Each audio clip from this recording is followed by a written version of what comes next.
Hi everyone, my name's Megan. I'm an artist here at Say with Clay, and today I'm going to show you guys how to make a hand-built mug. And you'll be able to drink out of it too, which will be really nice.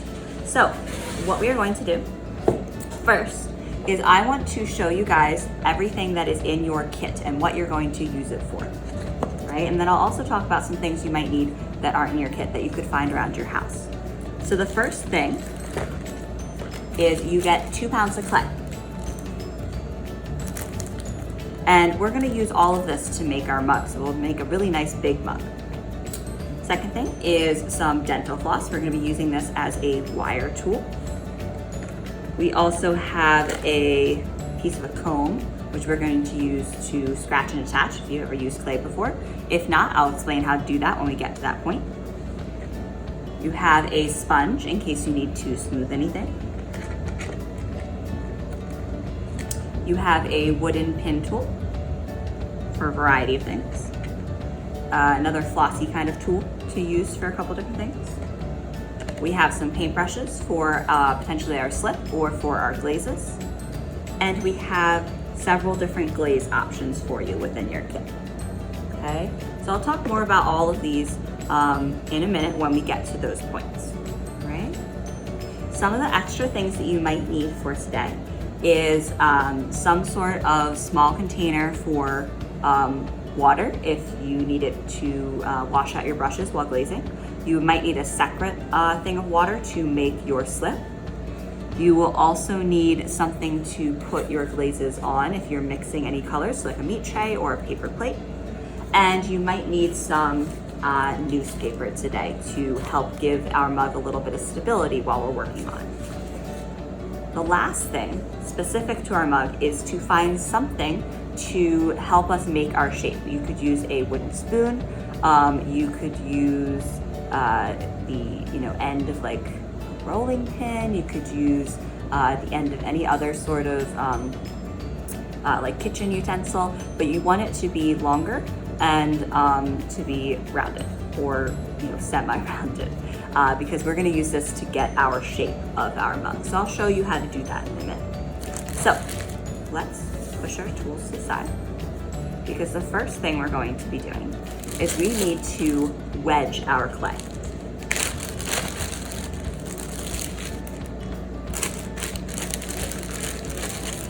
Wedging is kind of like kneading bread. So if you guys have been doing any bread recipes at home during this time, you might be a little bit familiar with this. So we're going to first start off by wedging.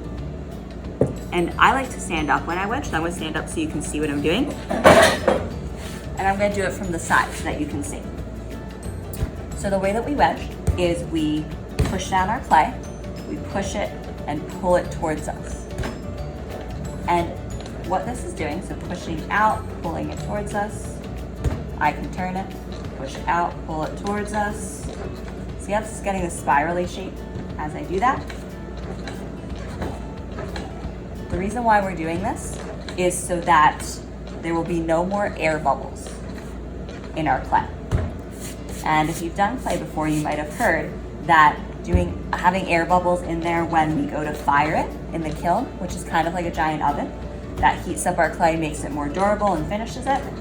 If there are air bubbles in our clay, it can blow up, which isn't good.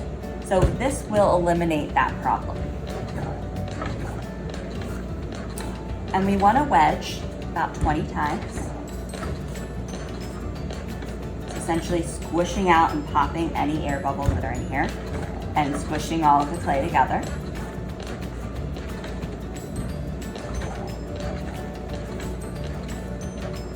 See how much of a spiral that is? Okay, as the clay gets compressed together.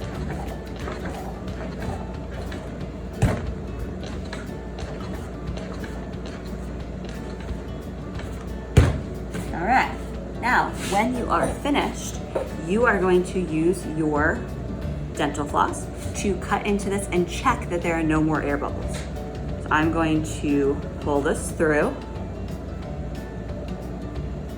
just like that, very satisfying, and check.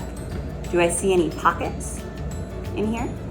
I don't. That means that it's wedged and it's good. It has no air bubbles. So we want to combine these. So we can squish it together. We need to wedge it a little bit more to get it back to the point that we need to be. You don't need to wedge it as much this time. If at any point you mess up and you have to squish your clay back into a ball to restart, you just need to re-wedge it to make sure there's no air bubbles in there. All right.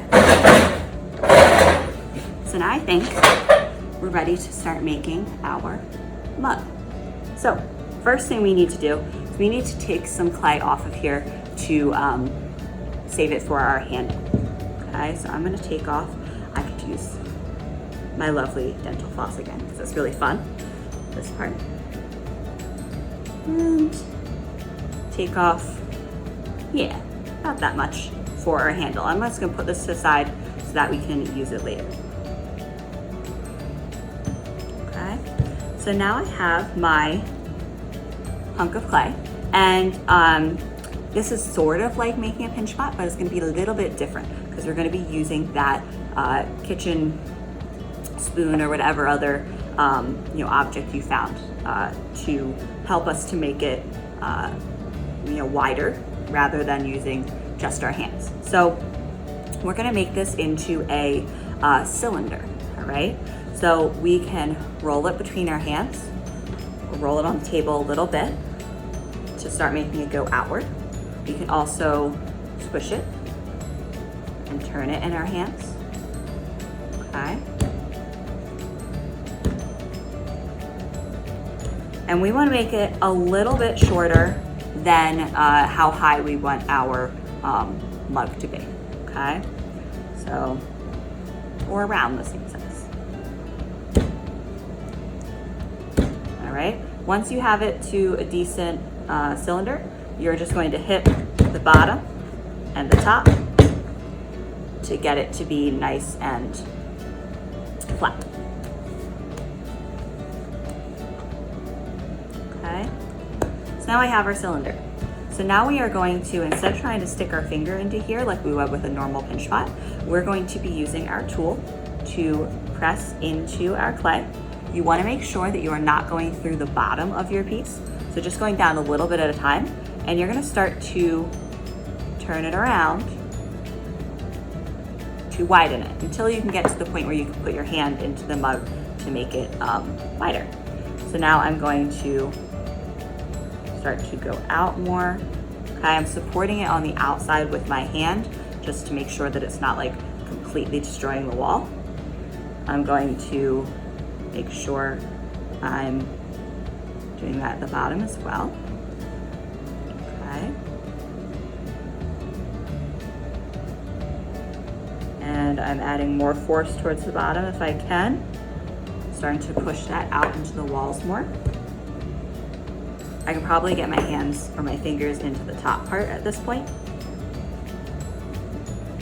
But I still have a ton of clay down here that I need to get to. So I'm gonna continue using my tool, press it a little bit more, and again, push it out to the sides of my container. I recommend you guys keep it flat on the table the entire time.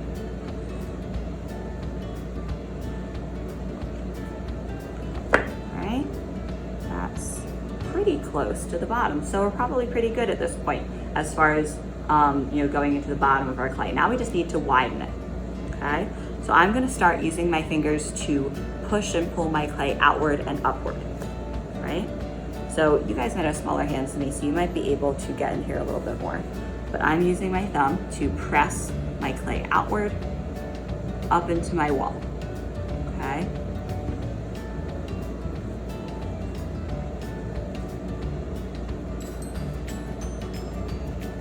Starting at the bottom, bring it up to the rest of my wall,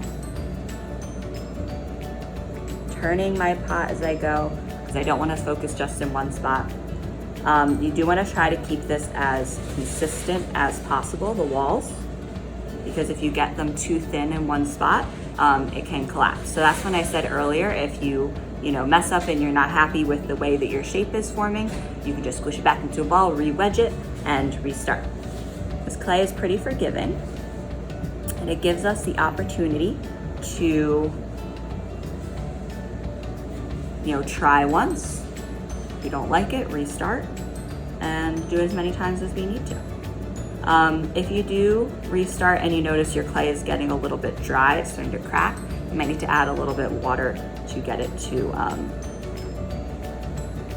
be nice and soft and usable again.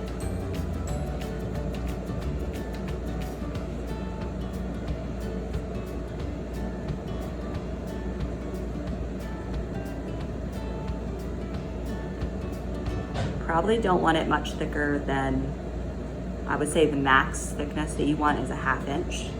Thicker than that, it's going to hold too much moisture in the walls, and moisture can also cause your piece to blow up in the kiln, or just take a lot longer to dry. The top of mine is starting to crack a little bit, so I'm gonna start just rubbing the cracks away with my finger, okay? Or you could use the sponge if you're almost done.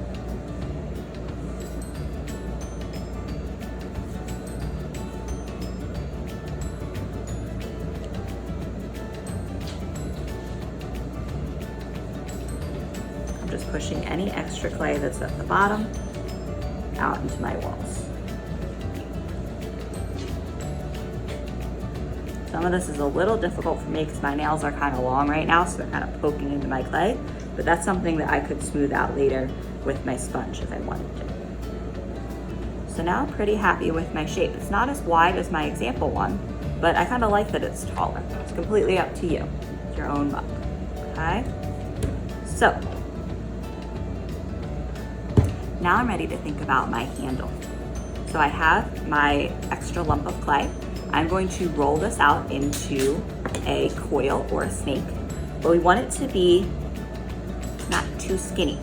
If it's too thin, it's gonna be more likely to break and not be a nice strong handle. So the way that I'm doing this is I am starting in the center with my fingers. I'm not using the palm of my hand, because palm of my hand, I'm too tempted to just like squish it flat.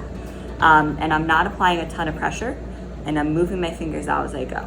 So I start here, I start to spread out my fingers and spread out that pressure as I go. I'm also turning this a little bit as I do it, so that I'm applying pressure as evenly as possible. Otherwise, sometimes you get a very flat coil, but that could actually kind of work for this. So if you get a flat coil, that's totally fine. It'll work for this handle. Okay, so I think around that 1/2 inch thickness is probably ideal for our handle. And you can see this is way longer than my handle needs to be, but that way I can choose where I want it to start and stop. I'm gonna use, again, my dental floss, because that's fun. And I'm going to use it to cut off just this end of my coil.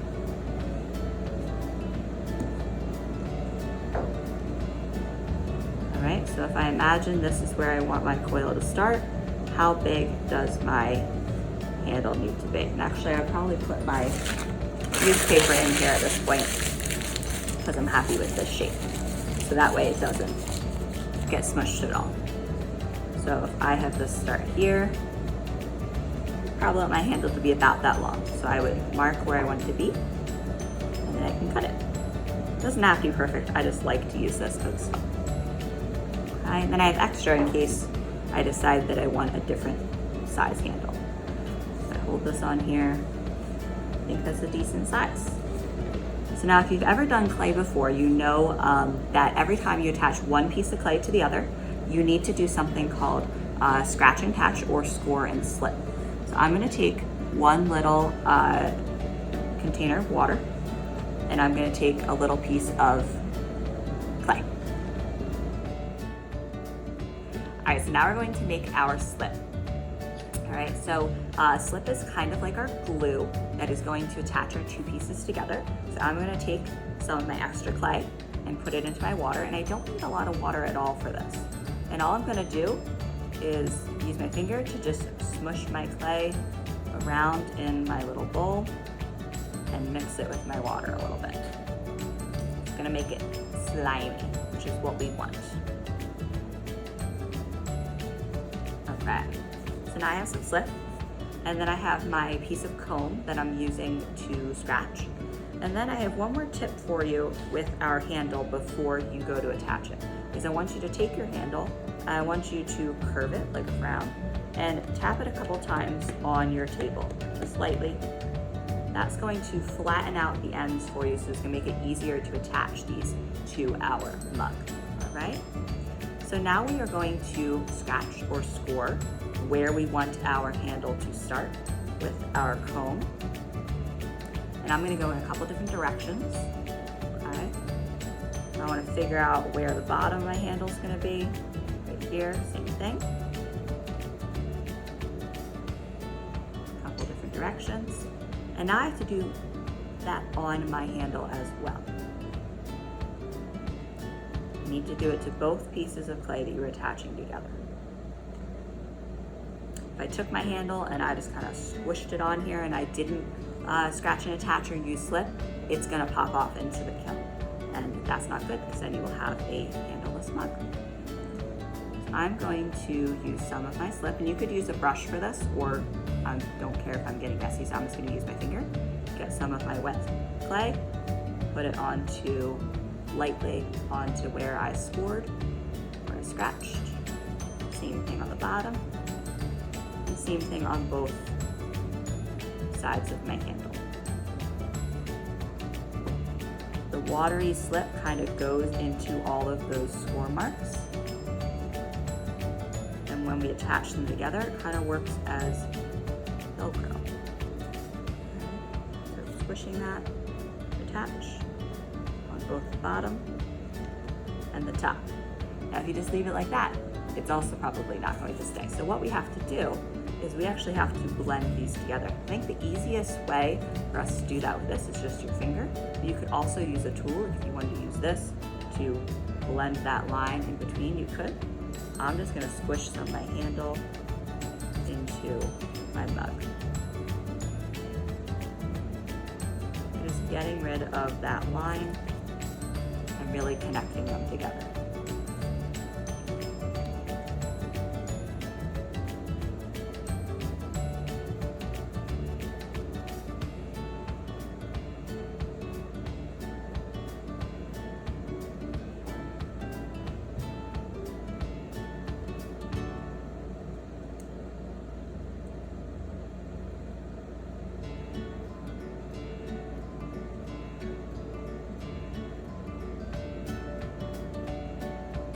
Now they're pretty attached, but it doesn't look too pretty. So I'm gonna use my sponge, or I could use my finger really, get a teensy tiny bit of water, or just see if it smears without water, and just run my finger or my sponge over top of those edges,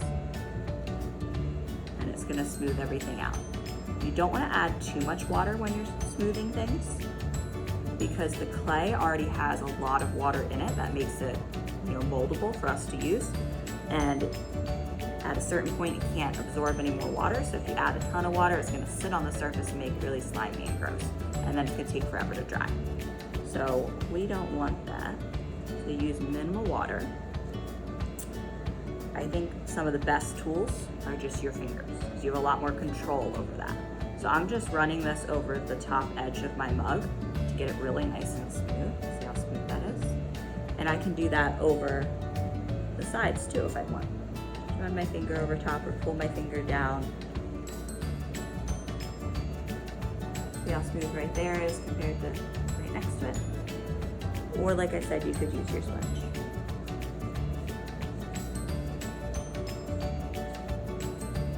Might use a little water if it's cracking a lot on some of the edges.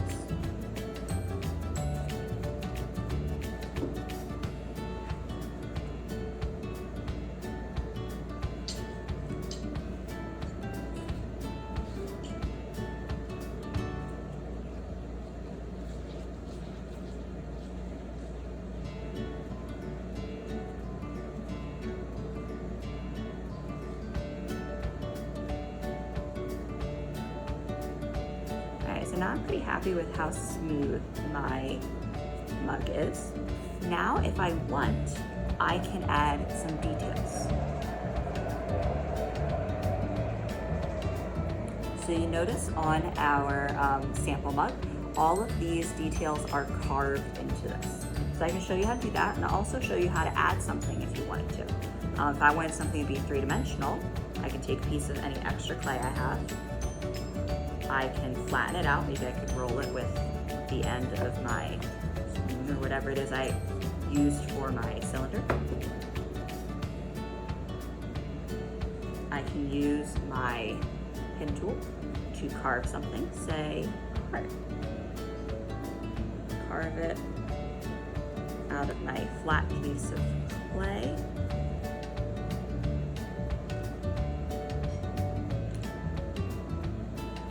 Got my little heart, and I'm going to do the exact same thing as we did with our handle to scratch.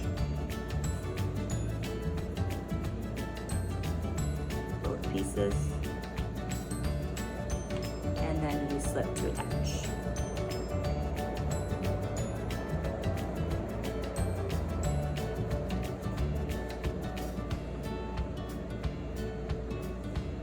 And then blend it.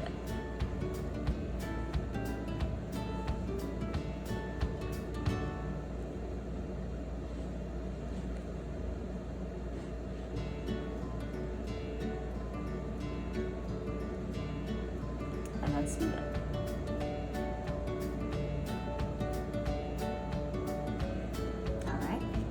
So now if you want to do any of that carving, you can. You could use probably like this guy, or you could use this, or you could actually use the opposite end of your paintbrush.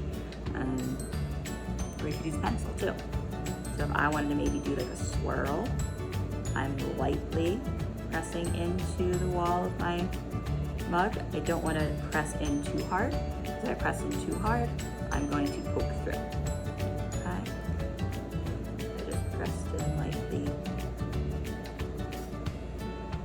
My swirl. If I have any of these extra little bits of clay, I could let it dry a little bit and brush them off later.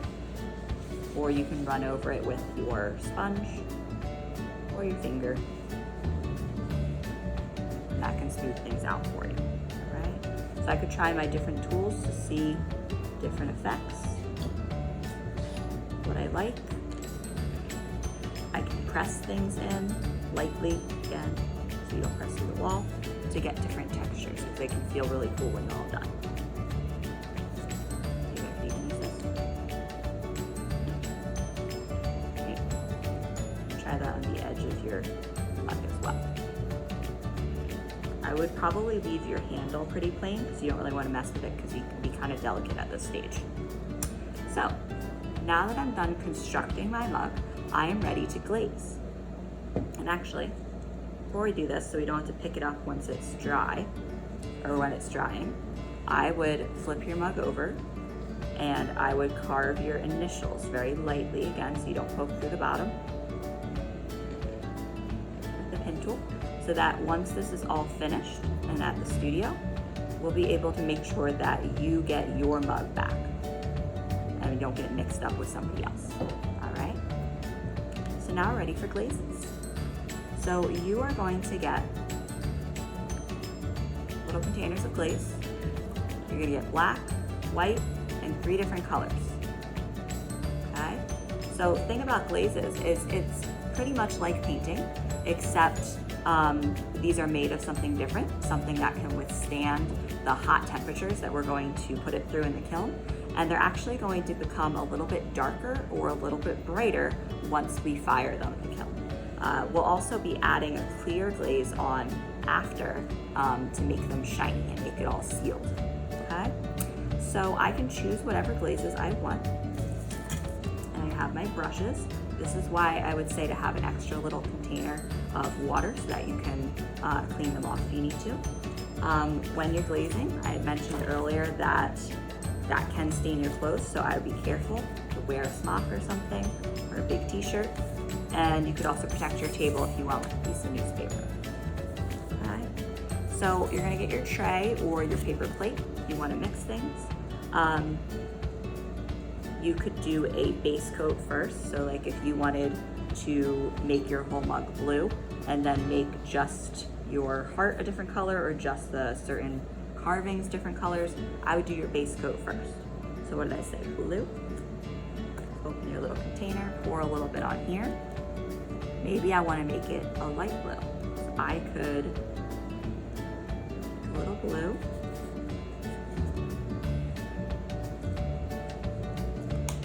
And you can always add more later, so I would take less first. Add a little white.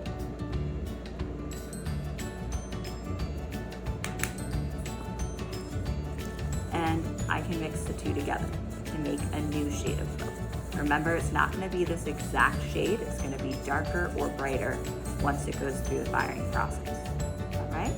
So I can take that and I can start painting my mug. It's going to be a very thin coat when you first get started. You're probably going to see a lot of gray clay or red clay, depending on the type of clay you have, through your glaze. So what you're gonna do is you're gonna paint the whole thing with one coat, let it dry completely, so it's gonna look kind of dusty when it dries and turn lighter. And then you're going to apply another coat. You can apply 2 to 3 coats and that'll make it a lot more solid. If you leave it like this, it'll be very streaky. That's just what you're going for. So that's how you would apply your main coat. If you wanted to use anything else to add details, you could take it right out of your container, or again, if you're mixing things, use a different brush or wash your brush off. You could paint anything 3-dimensional. Again, you're gonna do more coats later. I can also paint the edges on something 3-dimensional. Anything that you leave blank is just going to be either white if it's white clay or red if it's red clay, and shiny. You can take this and I can paint into these two.